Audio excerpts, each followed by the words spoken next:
Hola, hola, buenas tardes chicos, chicas, ¿cómo están? Espero se encuentren muy bien. Mi nombre es Osiris Ceballos y yo soy su maestra de la materia de comunicación oral escrita.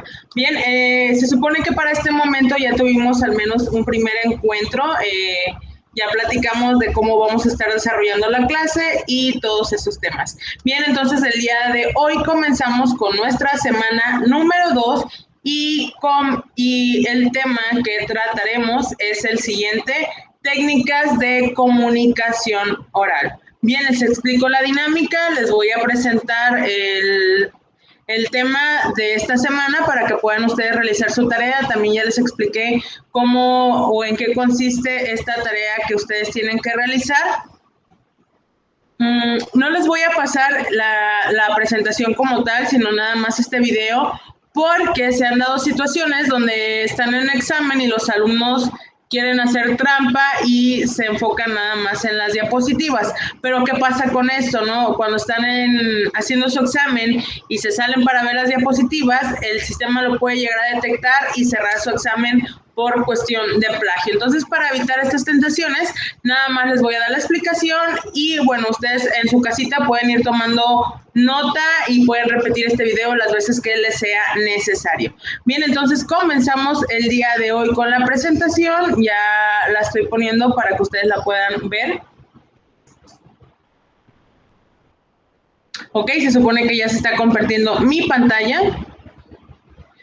Y ahora sí comenzamos con lo que son las técnicas de comunicación oral. Bien, mi nombre ya lo conocen, soy Osiris Ceballos. Tema número 1, punto número 1, 1.1, la importancia de la comunicación oral. Bien, como lo sabemos, el ser humano como tal es un ser social. Bien, y tenemos esta característica que nos diferencia de los animales. El ser humano puede expresarse a través de la palabra. No estoy diciendo que los animales no se puedan expresar, claro que se pueden expresar, pero no tienen esta capacidad de hablar. Bien, y nosotros como humanos al poder hablar podemos expresar nuestras ideas, sentimientos y opiniones. ¿Esto para qué? Para poder satisfacer nuestras necesidades y obtener la información que necesitamos. Pero la comunicación puede tener ventajas y desventajas. Las ventajas más notables de tener una comunicación es que puedes obtener respuestas inmediatas. Bien, tienes una duda, vas, haces la cuestión y tienes la respuesta a tu pregunta. Bien, está esta posibilidad también de efectuar aclaraciones en el momento. A lo mejor si no entendiste alguna situación o crees que estás dando o malentendiendo la situación, vas, lo hablas y aclaras la situación, ya dejando poca probabilidad de un malentendido. Y otra de las ventajas es que puede haber modificaciones para que el mensaje sea comprensible. Si tú sientes que estás explicando alguna cosa y crees que la persona no le está quedando claro, bueno, buscas la manera de sintetizar el mensaje para que el receptor, en este caso la persona que recibe el mensaje, pueda comprenderlo. ¿Qué desventajas tiene la comunicación? Lo efímero del contenido. Bien, como dice por ahí un dicho, las palabras se las lleva el viento. Y sí, son efímeras, o sea, las dices y no queda un antecedente, porque nada más fue de palabra. Si grabas el mensaje, pues ya es muy diferente porque te queda la prueba, pero si no, queda en el aire. Otra de las desventajas es la irreversibilidad de lo hablado. Una vez que lo dices, no te puedes echar para atrás.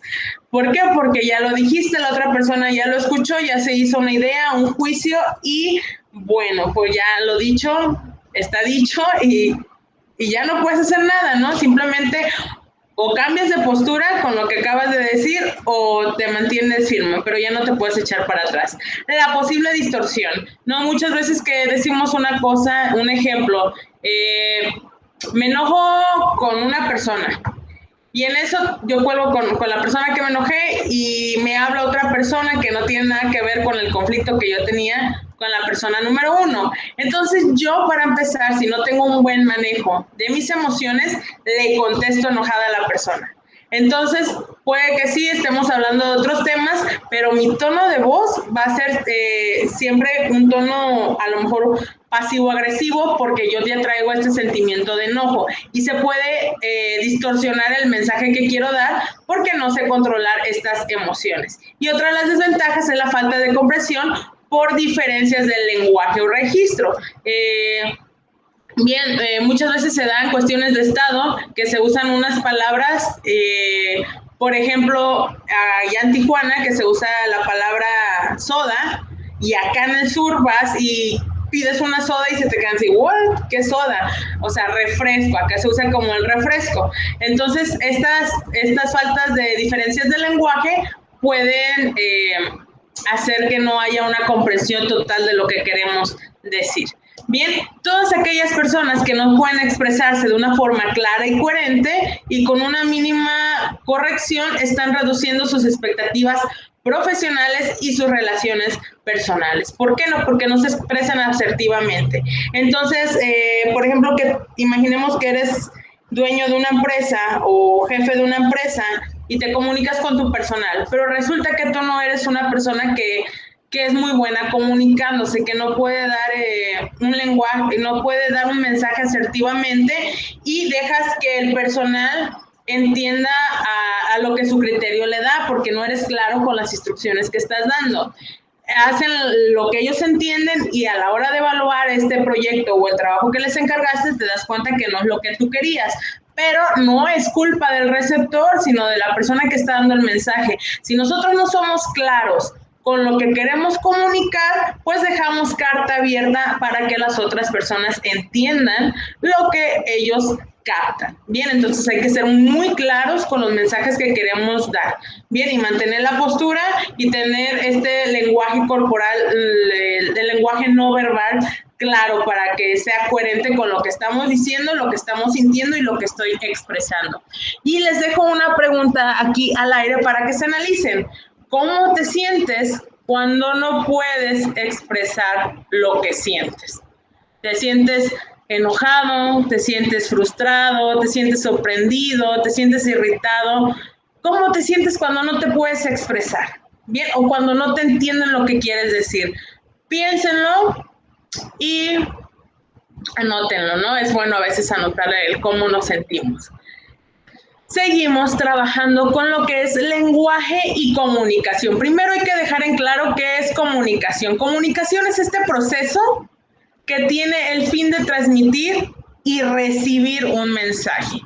Va de nuevo. Comunicación, proceso que tiene el fin de transmitir y recibir un mensaje. Ya de aquí se derivan lo que es lenguaje, lengua y habla. Muchas veces creemos que lenguaje y lengua es lo mismo, pero no. Lenguaje es esta facultad o esta capacidad que tenemos las personas para comunicarnos, para expresar nuestras ideas, nuestros pensamientos y nuestros deseos. Esto es lenguaje, esta capacidad que tenemos para expresarnos. La lengua, en cambio, es el idioma, ¿bien? ¿Y qué es el idioma? Pues es un sistema de signos que está en la mente de los hablantes de una comunidad. Eso es la lengua. Y el habla es la acción tal de hablar, es la acción física concreta del idioma, el uso individual que cada persona hace de su lengua. Entonces, el lenguaje es la capacidad que tenemos para comunicarnos, lengua, el idioma que estamos usando, y habla es la acción de usar ya esta lengua. Bien, espero que haya quedado claro la diferencia entre lenguaje, comunicación, lenguaje, lengua y habla. Tenemos también que existen elementos para una comunicación oral. Bien, estos elementos se trabajan en conjunto para que se dé una comunicación oral asertiva. Y pues tenemos al emisor, mensaje y receptor, que son los principales. Ya de ahí se derivan lo que es el código, el canal y el otro código el cual recibe el receptor. Bien, pero ¿qué es cada cosa? Se los tengo que explicar. El emisor es la persona que da el mensaje, la persona que pronuncia el discurso. Receptor, como su nombre lo dice, es la persona que recibe el mensaje, es decir, es aquel a quien el discurso está dirigido. Mensaje como tal es la información que queremos transmitir, que suele ser mayor o diferente a la que se tiene la intención de transmitir. Muchas veces en nuestra cabeza tenemos así 1000 ideas y al momento que damos el mensaje como tal, ya lo expresamos, pues lo reducimos y damos ideas más concretas. ¿Qué es el canal? Bueno, es el sostén sobre el cual se monta el mensaje, es decir, la palabra hablada, el aire que vibra para transmitir esos sonidos. Ese es el canal. El código como tal sería la lengua, el grupo de signos que comparte el emisor y el receptor. Y la situación es el contexto en el que se da la comunicación y, bueno, esta situación va a influir mucho en el sentido que demos el mensaje. Y estos son los elementos de la comunicación oral. La comunicación puede ser espontánea, puede ser planificada, puede ser multidireccional o puede ser unidireccional. La espontánea es aquella que no tiene planteamiento y tiene una estructura desordenada. Como su nombre lo dice, es la comunicación que se da hacia el instante, espontáneamente, no hay nada planeado, simplemente sale y ya. Ojo con ese tipo de comunicación porque les puede traer muchos problemas, porque a lo mejor nosotros queremos expresar una idea, pero como es espontáneo y lo soltamos tal cual, no nos damos el tiempo de procesar la información y de pensar el mensaje, simplemente lo soltamos y ya. Ojo con eso porque les puede traer problemas. Está la comunicación planificada. Bueno, esta comunicación planificada, como su nombre lo dice, tiene un plan y pues son aquellas ponencias o entrevistas pautadas y pues el discurso muchas veces ya puede estar ensayado, ¿no? Porque ya está planificado, hay un plan. La comunicación multidireccional, como su nombre lo dice, viene en muchas direcciones, es decir, que intervienen diferentes participantes que van hablando por turnos pautados o simplemente son diferentes canales para comunicarse. Y la unidireccional, como su nombre lo dice, es una dirección, no hay cambio de roles y habla solamente una persona hacia una audiencia que lo escucha. Bien, imaginemos que es una conferencia, es una persona hablando sobre un solo tema y los demás escuchan y no tienen derecho a réplica. Bien, esos son los tipos de comunicación que hay. Después hay habilidades que tiene que tener un orador. Primero, tiene que ser una persona definida, tener definición, dar las razones de nuestra presentación. Esta presentación tiene que tener una estructura, es decir, tiene que tener orden y coherencia. Tiene que haber énfasis al momento de hablar, es decir, ensalzar las palabras de refuerzo. Si yo quiero que alguna palabra se le quede a la persona, en este caso la palabra comunicación, la tengo que estar repitiendo constantemente, buscar el momento adecuado y darle como que cierto tonito para que se les quede a la audiencia. Bien, y usar un tono de voz adecuado y hacer las pausas que se necesiten. No vas a agarrarte como periquito, porque se pierde el sentido del mensaje que quieres dar y a veces las personas, si estás usando muchas muletillas o tienes un tono de voz cansado, o duermes a la audiencia o distraes a la audiencia con los tonos que estás usando. Entonces tenemos que aprender a modular estos tonos de voz y estas pausas. ¿Qué pasa cuando escuchas a una persona que habla así de lento y bajito? Pues la persona se aburre. Bien, entonces tienes que modular. Si es una persona que va a estar hablando lento, de entrada el mensaje que das así, ay, qué flojera, y viene este profe que habla lento y me va a dormir en las clases. Y sucede. En cambio, si llega un profe, ¡hey, chicos! Y acá con las chispas, te despierta, ¿no? Incluso hasta te motiva. A lo mejor el contenido que te está dando no es tan grandioso, pero pues ya te está haciendo poner atención porque te está activando. Bien. La cuestión de la repetición, ahondar y repetir las frases para atención. Las frases, como les decía, que quiero que se le quede a la audiencia, las tengo que estar repitiendo constantemente y el discurso que tengo que dar tiene que ser un discurso sencillo Ideas claras y vocabulario accesible. Bien, si estoy hablando en una conferencia con puros médicos, pues sí voy a usar a lo mejor un lenguaje profesional, un lenguaje médico que todos entendemos. Pero si resulta que es una plática para una población en general, no voy a usar un lenguaje técnico porque no me van a entender, las personas no van a saber de qué estoy hablando. Entonces tengo que adaptarme al nivel de mi audiencia, al nivel de para que me puedan entender y que sea una comunicación clara y no se queden al final las personas como que rascándose la cabeza. ¿Qué dijo? Bien, tenemos que adaptarnos a nuestra población. También tiene que tener presencia, es decir, que la persona debe estar vestida adecuadamente para la ocasión, pero siempre teniendo en cuenta el público ante el cual se va a presentar. Su postura debe ser erguida, con hombros ligeramente hacia atrás, mostrando decisión y seguridad. Si el público nota que estás inseguro, te comen. ¿Ok? ¿Qué pasa cuando ven a un profe que llega y como que le tiene miedo al grupo? El alumno se come al profesor. Bien, este profe ni nos dice nada y llega el profe y los alumnos grite y grite y pues nadie le hace caso, al cabo el profe no dice nada. En cambio, llega el otro profesor al cual llega bien seguro, el que sí les va a llamar la atención si no están actuando correctamente, el profe que tiene seguridad, llega el profe y automáticamente se quedan calladitos. ¿Por qué? Porque tiene esta presencia ante su audiencia.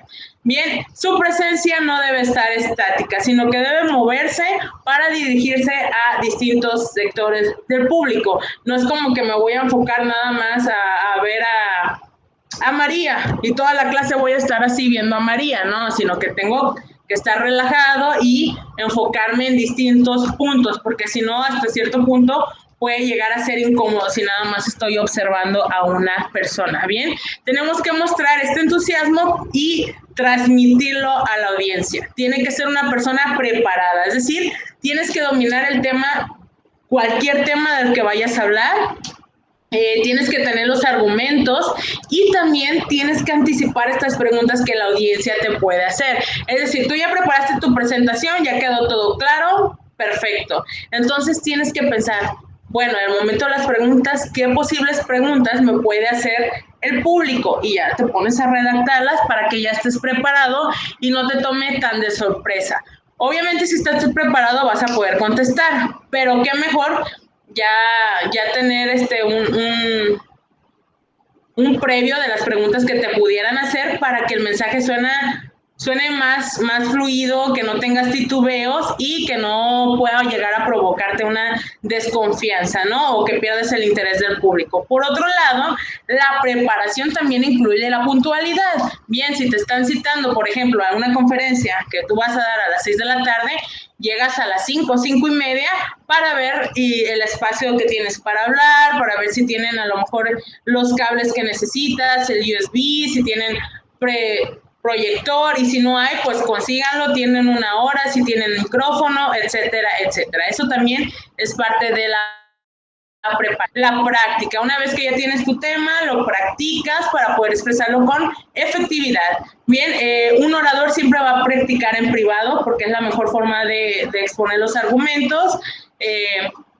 Empiezas a combinar los contenidos, manejas tu tono de voz, ya sabes en qué parte a lo mejor te vas a poner más sensible, se te va a quebrar la voz, en qué parte tienes que llorar, en qué parte te tienes que emocionar, gritar, captar la atención para crear este sentimiento en tu audiencia. Entonces, tú ya sabes cómo modular, cómo gesticular, qué ritmo usar para que la audiencia tenga la atención en ti en todo momento. Entonces, tienes que practicar tu speech mucho antes para que le puedas dar este sabor y esta personalidad a lo que quieres decir. Tiene que tener credibilidad también. Si bien en su preparación debe anticipar posibles preguntas, si no puedes responder una pregunta, es preferible que digas no lo sé, que admites tus limitaciones a que quieras engañar a la audiencia. ¿Por qué? Porque nunca sabes dónde vas a encontrar a un especialista. Bien, puede ser que te llamen para hablar a una audiencia general, pero resulta que dentro de esa audiencia hay alguien que domina el tema del que tú estás hablando. Y si tú estás echando mentiras y esa persona tiene las agallas de decir, no es cierto, lo que usted está diciendo está mal, imagínate la vergüenza que vas a pasar. Entonces, si no te preguntan algo que no sabes, o esquivas la respuesta, esquivas la pregunta, perdón, o admites que tienes un conocimiento limitado sobre ese tema. La dicción. Las palabras deben ser pronunciadas de forma correcta, pero también de forma clara, con una modulación distintiva de cada consonante y de cada vocal. Bien, es decir, si ves una palabra que suene rimbombante, pues la practicas y la practicas para que al momento que estés exponiendo no te gane la risa o te equivoques al momento de pronunciarla. Bien, el vocabulario que tienes que usar frente a tu público tiene que adaptarse a la temática tratada y también tiene que adaptarse al público. Si es necesario utilizar una palabra específica para designar un concepto de alguna disciplina, llámese biología, filosofía o medicina, trata que el concepto lo conozca la población y si no, pues bueno, das el concepto o la palabra como tal y ya después lo explicas de una forma amena, clara y concisa. Cuida el ritmo que estás utilizando para la exposición. Siempre tiene que ser algo dinámico, como les dije, no podemos darnos el lujo de hablar así lentamente porque aburrimos a las personas. No, tiene que ser un ritmo constante. Bien, porque es muy cansado estar escuchando un mensaje así bastante lento porque nos distraemos. Bien, tenemos que hacer las pausas necesarias para señalar las etapas del discurso y crear expectativa o facilitar la comprensión del lenguaje. Argumentación. El orador, en este caso ustedes, deben ser conscientes de los fragmentos de su exposición, que son más propensos al debate. Entonces, la preparación debe incluir argumentos para defenderse ante las críticas esperables. Si ustedes creen que los van a criticar por hablar de algún tema que cause controversia, ustedes tienen que estar preparados para defender ambas posturas. Si bien el orador debe mostrarse convencido y firme de su posición, también debe escuchar las opiniones de la audiencia y respetar a aquellos que tengan diferentes opiniones. Bien, muchas veces va a haber personas que no van a estar de acuerdo con nuestro punto de vista, y no por eso nos vamos a poner a pelearnos, ¿no? Nos vamos a poner al teje-mereje con las personas. Simplemente, pues una vez defiendes tu postura y si la persona sigue atacando, pues le dices, ok, respeto tu opinión, no la comparto, pero muchas gracias. Y hasta ahí, no tienes por qué ponerte a discutir con el público o con la persona. Tú defiendes tu postura y si no acepta tu postura, pues tampoco te tienes que poner a pelear con la otra persona. Tienes que cuidar la gestualidad porque nuestros gestos también son muy expresivos. Bien, entonces yo no puedo decir estoy muy feliz y con el gesto fruncido y mi tono de voz molesto. ¿Por qué? Porque no me la van a creer. Entonces tienes que saber utilizar este lenguaje verbal y el lenguaje no verbal. Entonces tiene que estar todo en armonía. Bien, para favorecer esta empatía que se pueda establecer con mi público. Sin embargo, debe utilizarse de manera consciente como medio de comunicación no verbal. Nunca abandonarlo al azar, ya que si no es utilizado de forma adecuada puede convertirse en un distractor. Bien, si yo estoy todo el rato, por ejemplo ahorita que yo estoy hablando y estoy subiendo y bajando las cejas, todo el rato, al menos que sea un tic, pues es válido, pero si lo estoy haciendo nada más por hacerlo y llamar la atención, pues puedo llegar a confundir a la audiencia, van a decir, ¿está jugando? ¿Qué está haciendo? ¿Por qué mueve tanto las cejas? ¿Por qué frunce el ceño? Lo puedes distraer, entonces tratemos de carita relajada, estar hablando, si tengo que gesticular, gesticulo y si no, simplemente voy fluyendo. Contacto visual y verbal. Al establecer contacto visual con diferentes miembros del auditorio, se promueve la atención e integración hacia el tema que estoy exponiendo. No es como que voy a estar volteando el techo y hablando, yo estoy explicando acá el tema, pero estoy viendo acá el foco y que ya tengo una telarañita y que a lo mejor ay, pues sí, qué bonitas nubes y estoy hablando, pero yo no estoy viendo al público, sino que estoy viendo para arriba. Entonces, ¿qué empieza a hacer la gente? En automático las personas empiezan pues, ¿qué está viendo? Y empiezan a voltear arriba también y pierden el interés de lo que estás hablando. Entonces, hay que tratar de sí mirar al público de vez en cuando. Si te pones muy nervioso al mirar a las personas, mirando al frente. Bien, no hagas contacto visual con una persona, pero mira al frente, que parezca que los estás viendo. Es una forma que no deben hacer ustedes, pero es una forma de engañar a nuestro público. Mirada al frente, hago como que los estoy viendo, pero en realidad no estoy viendo a ninguna persona. Bien, y eso nos va a ayudar a controlarnos. También tenemos lo que es la comunicación no verbal. Bien, la comunicación no verbal se refiere a la acción de comunicar sin la necesidad de hablar y se asocia con la inteligencia emocional, estos gestos, la proximidad y el sonido sin palabras. Bien, estoy comunicando lo que siento, pero sin necesidad de decirlo. Bien, eso es la comunicación no verbal y bueno, esta se divide entre la comunicación no verbal kinestésica. Bien, que la comunicación kinestésica o lenguaje corporal, como también se le conoce, corresponde a los gestos corporales, a las miradas, etcétera, etcétera. La palabra kinésico proviene de la raíz griega que significa cinética o movimiento. Por lo tanto, abarca todo el movimiento del cuerpo. Algunos ejemplos de comunicación no verbal kinésica son levantar las cejas. ¿Qué pasa cuando viene a alguien, por ejemplo, estás con tu amigo y viene alguien que te gusta? ¿Qué haces? Le levantas las cejas y ahí viene, ¿no? Y no estás diciendo, mira, ahí viene, pero al hacerle así y voltear a ver a la persona, ya tu amigo sabe de qué están hablando, ¿no? Porque ya se entienden, esta comunicación verbal que tienes con esta persona. Pararse en posición de triángulo. Respirar aceleradamente. Ay, ahí viene el muchacho que me gusta. Inconscientemente yo me empiezo a acelerar y empiezo a respirar rápidamente. ¿Por qué? Porque estoy nerviosa. Posiciones en la mirada, poner los ojos así en blanco, ojos en huevo, como dice el otro lado. Yo con este movimiento ya estoy diciendo que me causa desagrado alguna acción. Entonces, ¿qué pasa cuando estás con alguien y de repente le hace así? Es porque ya dijiste algo que lo incomodó o algo que no le gustó y sin decirnos nada ya nos hizo saber que está incómodo o no le gusta lo que estás diciendo. O los gruñidos. Te están platicando algo. No estás diciendo nada, pero con este ya estás diciendo que no te gustó eso. Entonces, esto es la comunicación kinésica. Después pasamos a la comunicación no verbal, pero la proxémica, como su nombre lo dice, de proximidad. Bien, a esta se refiere a las distancias y pues es la distancia que está una persona con respecto a otra. Bien, Edward Hall acuñó el término proxémica y definió 4 tipos de distancias interpersonales. Es la distancia íntima, personal, social y pública. La distancia íntima es aquella que tenemos de 0 a 60 centímetros.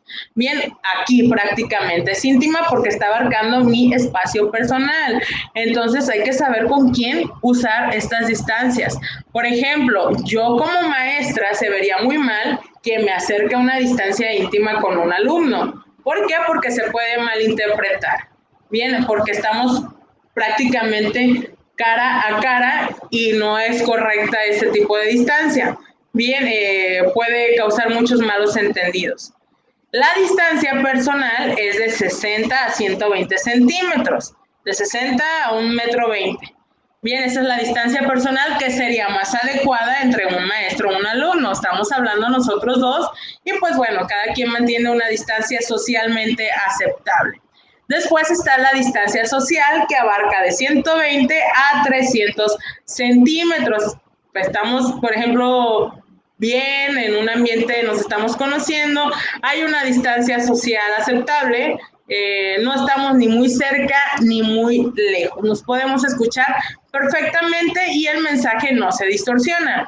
En cambio, y por último, está la distancia pública, que son más de 300 centímetros. Cuando estoy hablando a una distancia pública más de 3 metros, ya es pública porque el mensaje no te está llegando solamente a ti, sino que el mensaje le está llegando a todas las personas que se encuentran alrededor de mí con un diámetro de 3 metros. Ya estoy hablando para todos, no estoy hablando para una persona. Bien, la proxémica depende de la cultura y también de cómo la gente la usa y responde a los diferentes tipos de relaciones espaciales. Por ejemplo, cuando alguien quiere intimidar a otra persona, se aproxima más de la distancia personal. Bien, si yo quiero ajerar a alguien, ¿qué hago? Busco pleito y me empiezo a acercar hasta quedar a una distancia íntima. Bien, hasta que quedamos prácticamente nariz con nariz, bueno, no tanto, ¿verdad? Pero una distancia de 20 centímetros.